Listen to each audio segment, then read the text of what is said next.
After spending most of my life in California and half of it in Sacramento, it was time for a change. The weather in the Central Valley is way too hot and dry for my taste. I mean, daytime highs in the 90s for 4 months straight? Ew. And any places in California with better weather are either in the middle of nowhere, or they cost an arm and a leg to live in. Since I work from home, my boyfriend recently finished at Sac State and has also been wanting to move where there's less sun — he is a woodland elf after all — we decided to finally move north, just outside of Seattle. After a stressful few weeks of tying up loose ends and packing, so many boxes, and saying goodbye to our favorite eateries, like Vampire Penguin, a wonderful shaved snow place that we discovered a month before the move, and they don't have those outside California, even though they are heaven on earth, it was time to disrupt our quiet, peaceful lives for a couple days to make the long drive. On the first day, we stopped at In-N-Out for the one last time. I'm super attractive right now because I've been moving and we're leaving California, so this is our last time at In-N-Out. So first, a shocker. These are the best In-N-Out fries I've ever had. They actually have color to them and they actually are salted. And they're still not the best fries from fast food, but they're actually quite good. Now the burger. I just got a hamburger with grilled onions because you can do that at In-N-Out. One of the reasons why I love it. I toasted the bun.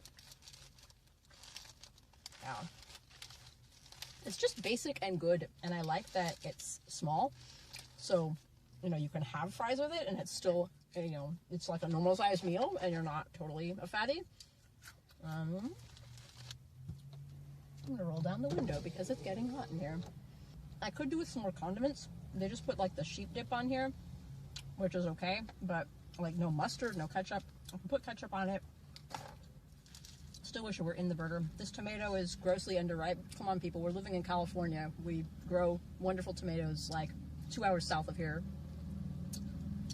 Up your tomato game. The lettuce is whatever. Patties, standard patty. Nice and soft. I like. Then we finished up in Portland to stay the night with some friends and eat Blue Star Donuts the next morning. We spent the entire trip listening to a bunch of 80s music. Wonderful 80s music for the road. And look guys, it's raining. But all the fun was cut short when our friend driving the moving truck called, saying he'd broken down about 45 minutes south of our new apartment. After a bunch of strife and delays, we finally got everything into our new apartment. 5 hours later than planned. After a couple days of unpacking, it was starting to look more like a home, and the cats were starting to settle in.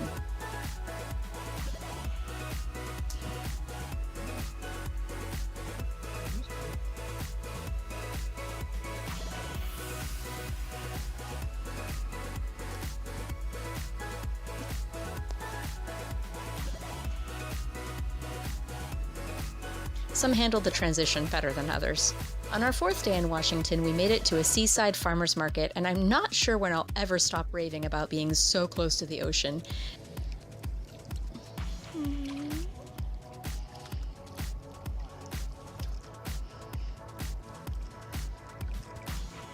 We bought and ate wild mushrooms at the farmer's market and did not die.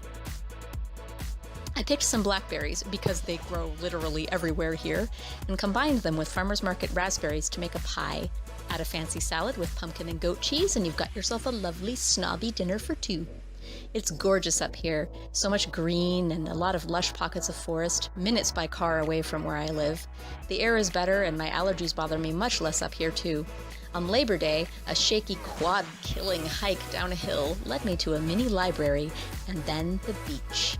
Because it was a holiday, it was crowded, and it was a sweltering 70 degrees, which actually is rather hot when you're huffing and puffing up a steep hill after sitting in the sun in the hot sand by the sea, but I'm definitely coming back here soon.